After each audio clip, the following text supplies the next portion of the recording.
감사합니다. 이 성경에 보면 헌신이라고 하는 말이 딱 4번 나오게 되는데 신약 성경에는 한 번도 나오지 않고 구약 성경에만 나옵니다. 히브리어의 제바흐라고 하는 언어는 헌신으로 번역된 적이 한 번도 없고 우리 성경에 보면 희생이라고 번역이 됐습니다. 우리는 헌신과 희생을 비슷하게 생각하는데 성경은 이렇게 구별을 하고 있죠. 구약에 이 4번 사용된 언어 가운데 사사기 5장 2절과 9절에 즐거이 헌신했다 그랬는데 가나안 야빈왕과의 전쟁에 나가는데 목숨을 잃을 수도 있는데 기꺼이 나아가서 헌신했다 이런 표현을 사용합니다. 그러니까 기꺼이 하다 이런 의미가 헌신이 되겠고요. 출애굽기 32장 29절에 보면 여호와께 헌신했다 그랬는데 레위 지파가 디나 강간 사건 때 부족함을 보였는데 우상 숭배했던 형제들을 하나님이 심판하실 때 자원하는 마음으로 기꺼이 사용을 받았는데 그때 이 헌신은 부족함을 채우다라고 하는 의미의 헌신입니다.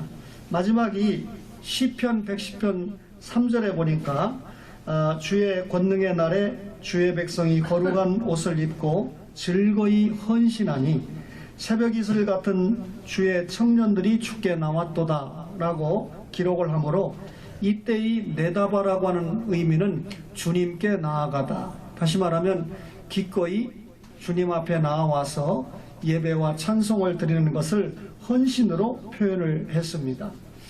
구약에 이렇게 헌신이라는 말이 4번 나왔다 그랬는데 신약 성경에는 헌신이라는 용어는 나오지 않았지만 오늘 여러분과 제가 읽었던 요한복음 12장 1절로 8절의 말씀은 대단히 헌신된 모습을 보여주는 장면을 소개를 하고 있습니다. 우리가 금년 한 해 동안에 하나님 앞에 헌신하는 해가 되었으면 좋겠다. 정치인도 경제인도 모든 분들이 다 헌신했으면 좋겠지만 특별히 하나님 앞에 교회가 된 여러분과 제가 헌신하면 나라도 변하고 가정도 변하고 교회도 보내는 그런 해가 되겠다 생각을 합니다. 우리가 참된 헌신을 하려고 하면 헌신의 대상을 바로 알아야 되는데요. 오늘 요한복음 12장 2절에 보니까 거기서 예수를 위하여 잔치할세라고 말하고 있습니다. 3절에는 예수의 발에 붓고 자기 머리털로 그의 발을 닦았다라고 하는 말씀을 기록하고 있는데 예수님께서 유월절 엿새 전에 베다니에 들어가셨거든요. 이 베다니라고 하는 뜻은 우리말로 괴로움의 집, 슬픔의 집 이런 뜻인데 죄 때문에 우리에게 질병이 찾아오고 고난이 찾아오고 환난이 찾아오고 마침내 죽음이 찾아옵니다. 이 세상은 괴로움이 있는 장소서 아무리 이 송도가 국제 도시라고 해도 여기도 괴로움의 장소인데 이 괴로움의 장소에 여러분이 앉아 계신 교회가 있고 또 여러분들이 모여서 토요일에도 예배를 드린다라고 하는 것은 얼마나 감사한 일인지 모릅니다. 그런데 우리 예수님께서는 이런 죄악의 배단위를 피해가지 않으셨습니다. 아주 기쁘게 즐겁게 신방을 하셨는데 거기서 잔치가 있었다, 예수님을 위해서 잔치가 있었다 할 때 거기는 마리아의 집이 아니고 베다니 동네 전체의 잔치가 있었다라고 하는 것을 의미합니다. 이 잔치에 마리아, 마르다 그리고 나사로가 초청을 받기 분명하다는 거예요. 예수를 위해서입니다. 아멘. 여러분과 제가 구원과 천국과 영생을 이야기하는데 하나님의 법에 의하면 범죄한 아담 때문에 이 땅에 죄가 들어오고 우리가 죽을 수밖에 없는 그런 운명인데 여자의 후손을 약속해서 그의 십자가와 대속의 의를 입혀서 우리가 하나님의 자녀가 된다라고 하는 진리를 소개받지 않았습니까? 창세기 3장 15절에 여자의 후손이 이 말라기에서 공의로운에 치료하는 광선으로 소개되었는데 마침내 그 예수님이 이 땅에 오셔서 2000년 전에 갈보리 언덕의 십자가에서 우리의 죄를 대신해서 죽으셨습니다. 그런데 여러분, 예수님이 나를 위해서 오셨고 예수님이 나를 위해서 사셨고 나를 위해서 죽으셨고 나를 위해서 부활하셨고 나를 위해서 하나님 보좌 우편에 계시다가 나를 구원하시고 천국으로 인도하시고 상급 주시기 위해서 재림하신다라고 하는 확실한 믿음을 가질 때 확실히 예수님은 나를 위해서 헌신하셨습니다. 십자가에서 자기 목숨을 내놓기까지 헌신하셨습니다. 이런 예수님을 위해서 구원받고 하나님의 자녀가 된 여러분과 저가 이제는 주님 앞에 헌신하며 감사하는 생활이 지속되기를 간절히 바랍니다. 이제는 우리가 이 헌신의 대상을 예수님으로 알고 헌신해야 된다 그 말이죠. 그렇다면 헌신의 자세와 헌신의 내용을 분명하게 알아야 되는데요. 오늘 본문에 보니까 2절에 잔치할세 그랬는데 예수님을 위해서 준비된 잔치입니다. 여러분이 마르다가 본문에 보면 일을 했다 그랬는데 예수님이 오시니까 음식을 준비해서 대접하려고 여러 성경을 대조해 보면 열심히 준비를 하고 봉사했습니다. 이 음식 준비를 너무 잘하기 위해서 불평까지 쏟아냈는데 이 나사로는 이 앉은 자 중에 나사로 까닭에 많은 사람이 믿을 만큼 그 자체로 존재 자체로 굉장히 많은 사람들에게 영향을 주었습니다. 이 나사로 때문에 이 주님의 능력이 드러났다. 나사로는 죽은 자 가운데 주님의 은혜로 살아났던 사람 아닙니까? 나사로를 보면 주님의 능력을 많은 사람들이 공감하고 깨닫게 되는 은혜가 있었다 그 말이죠. 그런데 오늘 마리아는 향유를 가져와서 머리털로 예수님을 씻었다. 향유가 굉장히 비싼 자기의 물질을 드린 겁니다. 머리털로 씻었다는 말은 자기의 몸을 아끼지 않고 주님 앞에 헌신했다는 말인데 이렇게 마리아는 전적으로 모든 것을 다해서 하나님 앞에 자신을 드렸습니다. 이게 헌신의 자세라는 거죠. 여러분과 저가 주님의 은혜로 구원받았다면 주님을 위해서 드리지 못할 것이 무엇이 있겠습니까? 금년 한 해 동안에 우리의 헌신의 자세가 우리의 모든 것을 동원해서 주님을 기쁘시게 하는 한 해가 되기를 바랍니다. 아멘. 헌신의 내용을 보면요 12장 3절에 이렇게 기록을 합니다. 마리아는 지극히 비싼 향유 곧 순전한 나드 한 근을 가져다가 예수의 발에 붓고 자기 머리털로 그의 발을 닦으니 이렇게 기록을 하고 있죠. 그런데 마리아가 주님 앞에 드린 순전한 나드 한 근을 가룟 유다가 기가 막히게 계산을 했습니다. 300데나리온이라는 거예요. 이 한 데나리온이 당시 건장한 이 노동자의 하루 품삯인 것을 감안할 때 주의를 빼고 1년치의 노동 품삯이니까 굉장한 돈이지 않습니까? 그런데 마리아가 주님 앞에 드린 것이 이렇게 엄청나게 귀하다라고 하는 것을 가룟 유다가 계산을 했어요. 여러분 헌신의 내용은 가룟 유다는 그 속에 마귀가 들어가서 지배를 당하는 사람이기 때문에 마귀가 질투할 만할 정도를 가지고 하나님 앞에 헌신했다. 여러분과 저가 몸과 마음과 시간과 물질을 가지고 금년 한 해를 살아가는 동안 하나님 앞에 헌신할 때 마귀가 질투할 정도로 야, 저 사람이 주님 앞에 헌신하는 거 보니까 하고 마귀가 시기하고 질투할 정도의 헌신이라면 하나님께서 얼마나 기뻐하시겠습니까? 오늘 마리아의 헌신을 마귀가 질투할 정도였다라고 하는 것을 우리가 확인을 하게 되는 것이죠. 우리가 세상 살다가 세상 것을 다 쓰고 남은 찌꺼기를 가지고 주님 앞에 드리면 안 되지요. 오늘 기도하는 집사님의 이 모습을 제가 처음부터 대하는데 오늘은 좀 기도 시간이 많이 길어졌네요. 그런데 북한의 핵이 쓰레기가 되도록 하나님 도와주시옵소서 그랬는데 우리가 주님 앞에 세상에서 쓰고 남은 찌꺼기를 가지고 주님을 상대하면 안 된다는 거죠. 최상의 것, 최고의 것, 최대의 것을 가지고 나를 구원하신 주님 앞에 드리고 헌신한다면 우리 주님이 기뻐하시는 한 해가 되기에 충분할 것이다. 그렇게 확신합니다. 아멘. 이 1월 첫 주기 때문에 어떤 분들이 오실까 사실 그렇게 생각을 했는데 오늘도 여지없이 여러분들이 이렇게 많이 모여서 토요일 예배를 통해서 주님 앞에 영광을 드리는 모습을 보니까 여러분들을 통해서 금년 한 해 작은 변화가 가정과 이 교회와 그리고 나라와 민족을 위해서 나타날 것이다 라고 하는 확신을 가지게 됩니다.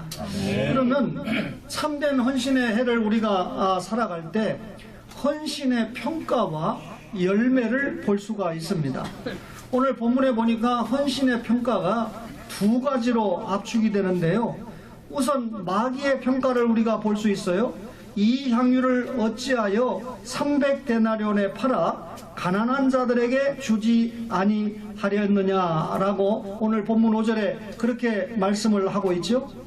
가룟 유다는 지금 이 마리아가 주님의 신방을 받고 주님 앞에 몸과 마음과 물질을 들여서 헌신하는 것을 이해하지 못했습니다. 그리고 마리아가 헌신했을 때 사실 주님이 엄청나게 만족을 하셨거든요. 이 헌신을 받고 마리아가 만족해하는 모습도 헤아리지 못했습니다. 이 마귀의 평가는 이 가룟 유다의 본심은 가난한 자들을 생각한 것이 아니고 그는 도둑이고 돈깨를 맡은 자고 그리고 거기에 있는 물질을 훔친 자다라고 요한복음 12장 오늘 본문 6절에 그렇게 말씀하고 있죠. 가룟 유다의 삶을 잠깐 언급을 드린다면요, 주님보다도 돈을 더 사랑한 사람입니다. 다시 말하면 이 세상을 살아갈 때 영적인 계산을 할 줄 모르고 육적인 계산을 하기에 충분했던 그런 사람이었다 그 말이죠. 그래서 심지어 자기의 스승을 은 30에 팔아버린 사람이지 않습니까? 주님보다 돈을 더 사랑했다, 이런 설교를 하기 때문에 저는 이미 사실 초원교회를 은퇴하고 초원교회에서 원로로 삼아 주었습니다. 아직 젊지만 제가 좀 조기 은퇴를 생각한 것이 그대로 제가 실천이 됐고, 그렇지만 금년 1월 1일부터 부산 외국어대학교 초빙교수로 임용을 받아서 이제 1,400명의 학생들을 대상으로 설교를 전문으로 하는 교수, 그러면서 현대인과 성서, 신앙과 인성과 같은 그런 강의를 하는 그런 교수로 부름을 받아서 저로서는 제2의 인생을 시작하게 되는데요. 초원교회를 섬기면서 33년 동안 지난 23년 12월 3일 날 제가 은퇴했는데 용서하세요. 23년 12월 동안에 그러니까 1월 달부터 11월 말까지 재정부에서 제가 주님 앞에 드린 헌금이 5,800만 원이라고 합니다. 제가 받은 사례보다 더 드렸어요. 외부에서 강의를 하고 하니까 드렸는데 33년 동안 용서하세요. 그렇게 살았습니다. 주님 앞에 드리면 주님께서 채워주신 것이 체험적인 열매인데 은퇴하면 어떻게 살을까 했는데 보통 초빙교수는 강사보다 조금 사례 더 주는데 저는 생활이 되도록 대우를 해주더라고요. 몇 년이 어떻게 될지 모르지만 확실하게 주님께서 인도하신다라고 하는 생각을 가지고 살고 있는데, 여러분 금년 한 해 동안 주님보다 물질을 더 사랑하는 일이 있었다면, 여러분 탐욕은 우상 숭배는 곧 탐욕인데 이 탐욕을 버리고 주님 앞에 헌신하는 여러분과 저가 되기를 바랍니다. 아멘. 이 가룟 유다는 시간도 악용을 했습니다. 마태복음 26장 26절에 보면 예수를 팔 기회를 찾았다 그랬거든요. 우리가 주님 앞에 구원받았기 때문에 주님을 위해서 헌신하는 시간을 써도 부족한데 주님을 팔아먹을 시간을 찾았다. 시간을 제대로 선용하지 못했다 그 말이죠. 여러분 거기까지 이 말씀을 드렸는데 더 이 가룟 유다에게 비참한 것은 회개할 기회마저 놓쳤다는 겁니다. 마태복음 26장 23절에 보니까 나와 함께 그릇에 손을 넣은 자가 나를 팔리라. 주님이 이 친구가 나를 팔 것이다 이렇게 지적 안 하고 그렇게 비유적으로 표현하는 것은 가룟 유다에게 회개의 기회를 남기신 겁니다. 그 말씀을 듣고 가룟 유다가 주님 앞에 처절하게 회개하면 주님 앞에 용서를 받을 텐데 회개조차 없었습니다. 이런 가룟 유다가 마리아의 헌신을 평가할 때 당연히 마귀적인 평가를 할 수밖에 없겠지요. 이게 여러분 헌신의 평가에 대한 마귀의 평가고, 그런데 우리의 주님의 평가는 확실하게 달랐습니다. 가만두어 나의 장래할 날을 위하여 그것을 간직하게 하라. 오늘 요한복음 12장 7절에 그렇게 말씀을 하고 있죠. 주님은 마리아가 주님 앞에 헌신한 것에 대해서 주님의 십자가 장사를 예비한 것이다 라고 말씀을 하고 있습니다. 주님이 십자가에 주는 것은 우리의 죄를 대속하기 위한 죽음이지 않습니까? 이 장사를 준비한 것이 마리아의 헌신이다. 그렇다면 주님이 이렇게 평가를 하셨다면 마리아의 헌신을 주님이 받으셨다는 말이죠. 주님이 대단히 기뻐하셨다는 말이죠. 여러분, 주님께서 십자가에서 죽으실 때 얼마나 많은 고통이 있었겠습니까? 예수님은 분명히 신이지만 죄가 없는 사람으로 오시기 위해서 여자의 후손 성령 잉태로 오셨죠. 죄가 없는 것만 우리와 다르지, 여러분, 예수님이 십자가에서 고통을 받을 때 당하는 고통은 우리가 당하는 그 고통과 똑같은데, 이 기가 막힌 고통을 당하실 때 저는 확신하기를 마리아가 주님 앞에 드렸던 헌신을 생각하면서 이런 딸을 위해서, 이런 딸을 구원하기 위해서, 이런 헌신자를 구원하기 위해서 내가 십자가를 지는 것이다 라고 생각하시면서 십자가를 기쁘게 짊어지셨다라고 저는 확신을 하게 됩니다.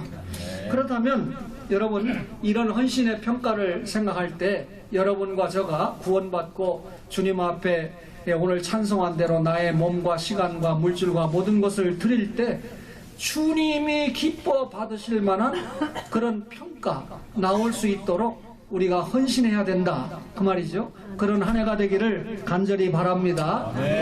여러분, 이 헌신의 열매를 제가 말씀을 드리고 설교를 마치려고 합니다. 오늘 여러분 12장 3절에 보니까 마지막에 뭐라고 그랬어요? 향유 냄새가 집에 가득하더라 그랬습니다. 같은 본문을 기록한 마가복음 14장 9절에 보면 온 천하에 어디서든지 복음이 전파되는 곳에는 이 여자가 행한 일도 말하여 그를 기억하리라. 이 여자가 행한 일도 말하여 과거 성경에는 그를 기념하리라 그랬습니다.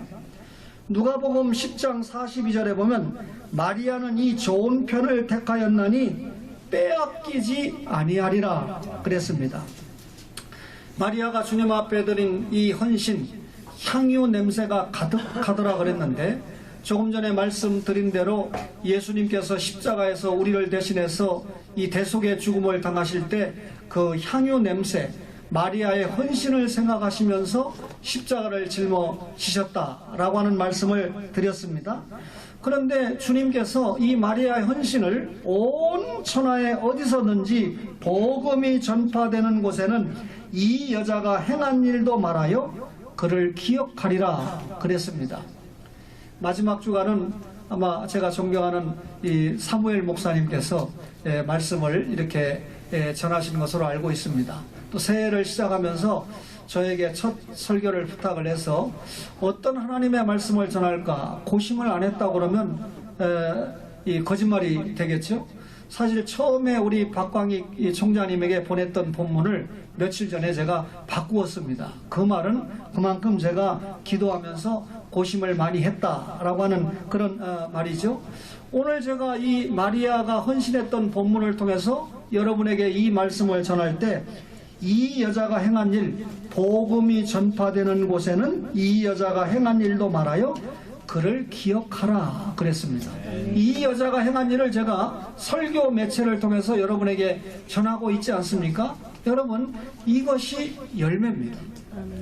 저는 가끔 여기 와서 설교를 하면서 정치에 관심이 있는 분들, 특별히 현재 이 보수 여당과 관계가 있는 분들만 이곳에 와서 예배를 드린다라고 하는 그런 생각을 가질 때가 종종 있었어요. 그래서 가운데 서서 이 국가를 이끌어갈 때 잘 좀 하는 지도자들이, 지역의 지도자, 중앙의 지도자들이 나올 수 있으면 좋겠다. 제가 절대로 사람을 높이고자 하는 의도가 없습니다. 은퇴를 하고 나니까요, 주일마다 갈 교회가 걱정돼요. 제가 지금 아직까지는 후배, 개척교회, 어려운 교회 찾아가서 많이는 못 드리고 헌금 10만 원씩 하면서 드리는데 갈 때 분명히 미리 약속을 받습니다. 제가 가도 절대 성도로서 내비두지, 누가 왔다고도 말하지 말고 기도나 축도도 시키지 말고 소개도 하지 말아라. 이 약속을 하면 내가 가겠다 해서 가고 헌금하고 밥 주면 그저 점심만 얻어먹고 손살같이 오게 됩니다. 이제 이런 생활을 이제 2월 달부터는 부산 외국어대학교 대학교회를 제가 섬기면서 또 학생들을 지도할 것이기 때문에 해방이 되겠지만 참 어렵더라고요. 제가 35년 동안 충성하고 헌신했던 교회인데 못 갑니다. 후임 목사를 교인들이 원해서 우리 황우여 장로님 수행비서를 좀 했던 신상훈 목사가 담임으로 왔는데 제가 한 번도 못 갔고요. 교회에 대해서 한마디도 못합니다. 제가 좋은 이야기를 해줘도 간섭이 될 수 있고 또 조금 충고를 해줘도 이게 좀 부담이 될 수 있고 또 아버지 목사가 앉아있으면 좀 부담이 될 수 있어서 저는 교회를 빼앗겼다 이런 생각해요. 지금 이 장로님들에게 고맙다는 생각보다는 좀 안타까운 마음에 본인도 안 오려고 그랬고 저도 원치 않았는데 신상훈 목사가 오지 않으면 교회가 공중분해될 만큼 위기가 돼서 제가 제 뜻보다는 하나님의 뜻이 우선이다 해서 손을 들었거든요. 그런데 지금 제가 떠날 무렵에 아무개 권사, 아무개 저도 교회 옮기려 합니다. 목사님이 얼마나 좋았는데 걱정입니다. 그랬는데요. 제가 최근에 밥 한번 먹자고 그래서 아들 목사하고 한번 갔거든요. 그런데 저는 오간데 없고요. 아들 목사만 얼마나 이래 하는데 글도 저에게 왔는데 증거가 있어요. 이야, 은퇴하면 끝이구나. 잊어버리는구나. 저는 아무것도 아니구나. 기억되는 열매를 가지고 왔다. 그 말이죠. 좋은 편을 택해서 빼앗기지 않았다. 마리아가 주님 앞에 드린 헌신은 기념되고 주님께서 기억하시고 빼앗기지 않는 축복으로 약속을 하셨다. 그 말이죠. 향유 냄새가 가득한 열매. 여러분 이 헌신이 주님의 복음과 함께 우리에게 여러분 들려오고 있습니다. 토요일마다 끝나면 이 목사님을 통해서 저는 헬라어는 자신있게 가르칠 수 있는데요. 히브리어는 목사님처럼 이렇게 자신있게 가르칠 수 없는데 이런 귀한 목사님과 함께 히브리어까지 배우는 이 황장로님과 여러분들을 볼 때 이 박광희 이 총장님도 옛날에 공부 열심히 하셨겠지만 그 나이에 지금 히브리어 배우면서 공부하는 모습을 보니까 어떻게 생각하면 안타깝기도 하고 그러면서도 참 귀하다. 이 성경을 이 기록한 원어를 통해서 하나님의 이 성신을 통해서 기록된 말씀을 이해하려고 하는 이런 모습들을 볼 때 참 귀한 분들이 이 자리에 계시다라고 하는 생각을 하면서 기도해 왔습니다. 계속해서 이 토요 예배에 참석하면서 이 황장로님 지금까지 가정과 교회와 나라를 위해서 사용을 받으셨는데 또 앞으로 또 어떻게 하나님께서 어떻게 사용하실지 모르죠. 또 이 장로님과 함께하는 여러분들이 또 하나님 앞에 또 이 나라를 위해서 귀하게 사용을 받으셔야 되지 않습니까? 계속해서 기도하면서 하나님 나라 확장을 위해서 헌신하고 그 열매가 기념되고 기억되고 빼앗기지 않는 좋은 편을 택했다고 하는 주님의 칭찬을 받는 여러분과 저의 헌신이 되는 축복의 한 해가 되기를 주님의 이름으로 간절히 바랍니다. 주님 감사합니다. 이 자리에 참석한 모든 주의 동역자들이 금년 한 해 동안에 하나님 앞에 참된 헌신하는 축복의 한 해가 될 수 있도록 역사하시고 주님께서 상응하는 축복으로 갚아주시는 그리고 주님 나라 확장에 멋지게 사용받는 귀한 일꾼들이 되도록 역사하여 주시옵소서. 예수님 이름으로 기도하옵나이다. 아멘.